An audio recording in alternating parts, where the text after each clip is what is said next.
I arrived from England in the mid-90s and I fell in love with this country, so thank you for having me. I'm an author and a historian who went to Stellenbosch University in the late 90s, so that was quite unusual as an Englishman, and I fell in love with this place, Fontaine in the Karoo. Now, if you look at it, it's a perfectly preserved Victorian village in the middle of nowhere, and what you're seeing here, ladies and gentlemen, is a product of the British Empire. Imported lampposts from the capital of England in the 1880s, ornate ironwork from the foundries of Scotland. Some of you have been, of course, and experienced this. I've had the pleasure to write its story. It was known as the oasis of the Karoo in the 1880s and 1890s. This unlikely place attracted the rich and famous of the Victorian era. It really was the who's who of famous people during those days. So these wonderful gardens were planted by a man, and it was for me to tell its story. Now, of course, it's a National Heritage Site.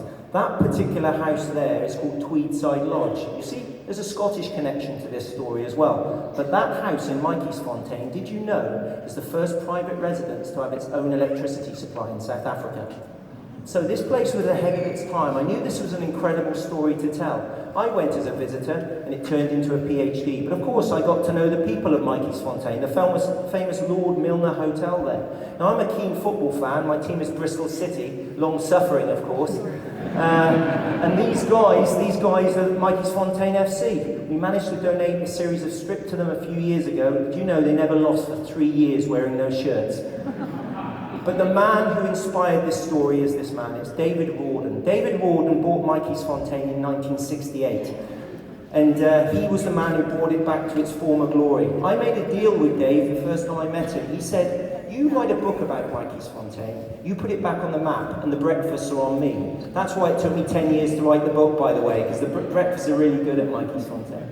Now, this is the original laird. This is the man who built Fontaine. This is James Douglas Logan, a Scotsman no less. He arrived in South Africa in 1877 at the age of 19. He was penniless. By the age of 24, he has built Fontaine. That is what diamonds do for you, ladies and gentlemen, because this is what he produced. Now, he needed a smokescreen, of course. I mean, he was into those dodgy dealings of the day. I mean, how do you think Cecil Rhodes made his money so quickly?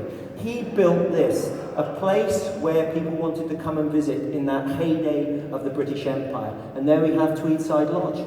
This is the interior of that place. Can you imagine my amazement when I actually went inside that house and I found the historical treasure that I needed to write this story? On the walls there were letters from Cecil Rhodes, poems from Rudyard Kipling, solid silver trophies from the English cricket teams of the 1880s and 1890s. This was a story that needed to be told. And of course, James Logan is famous for bringing international sport to this country. Did you know that? He is the man that paid for the first international tours to come to this country. That's right, he paid for the English cricket teams to come down in the 1880s and 1890s. Almost a smokescreen for his activities, of course. Who would question how he earned his money through the diamonds if he would sponsor sport? You can probably think of comparisons today. But this man's back in the news. This is Cecil Rhodes. Cecil Rhodes also understood the power of cricket. He was big friends with James Logan. He would spend gentlemen's weekends at Fontaine quite often. Now, he controlled the first ever South African tour in 1894, so sport and politics is nothing new here. But Logan understood the power of celebrity. He would attract the rich and famous to Fontaine in the heyday. The man on the left is the Sultan of Zanzibar. The lady on the right is Olive Schreiner. She would move to Fontaine, that famous South African novelist, in 1890. People would come to visit this place. Now, the man on the left will also have a holiday there. That's the Right Honourable Lord Randolph Churchill. You've heard of his son, Winston, haven't you? The man on the right is Rudyard Kipling. Kipling spends time at Fontaine. Now, if you've been there, can you imagine? This is where people want to hang out in the 1880s and 1890s. It's quite remarkable. But in 1899, the South African War breaks out, and James Logan sees an opportunity. He invites the British Army to base themselves there in the first few months of the war. 10,000 troops and 20,000 horses are based at Fontaine. And that's why you can still find the bully beef cans to this day. Well, 10,000 men are not going to clean up after themselves during the war, are they? But what was Logan doing during the war? He was running his own cricket team back to the old country. And here we have London County versus Logan's team that appears in the London Times in 1901 when the South African War was taking place. This man is some entrepreneur, isn't he? He even uses war as an opportunity to further his business. But in 1902, he was rewarded for services to empire with an invitation to none other than the coronation of King Edward VII. How about that for a tale of rags to riches? He arrived at the age of 19 without a penny, and diamonds made him a very rich man, and he's left us Mikey's Fontaine. And this is what we see today, ladies and gentlemen.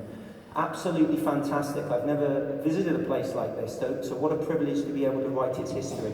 The inside of the Lord Milner Hotel, the Laird's Arms pub. Remember, it is in the middle of nowhere. Now, people often ask me, well, what inspired you to write this story, Dean? Why do you spend so much time out there? Well, it's not a bad place to hang out, is it? You know, the Karoo, the wonderful champagne air, the beautiful landscape, but it's about the people that I've met along the way. Not only David Rawdon, but the people who rely on us as visitors to go out there and keep this place going. Because it's one of our quirky little South African towns. It's about the community that live there, people like these guys. You see, there's 400 people that live on the other side of the railway tracks, and they rely on us as visitors. I mean, Johnny here, he's famous as being the entertainer. How many of you have ever ridden the London Red Bus out there in the Karoo? Incredible stuff, isn't it? But if we look at the faces of these people, they really matter. And that's what's inspired me to write a special book. And I was really surprised at the success of this book, and thank you to the South African public. And I hope you'll agree with me, we've got to turn this into a film as well, haven't we? Enjoy your break. Thank you for your time. Thank you.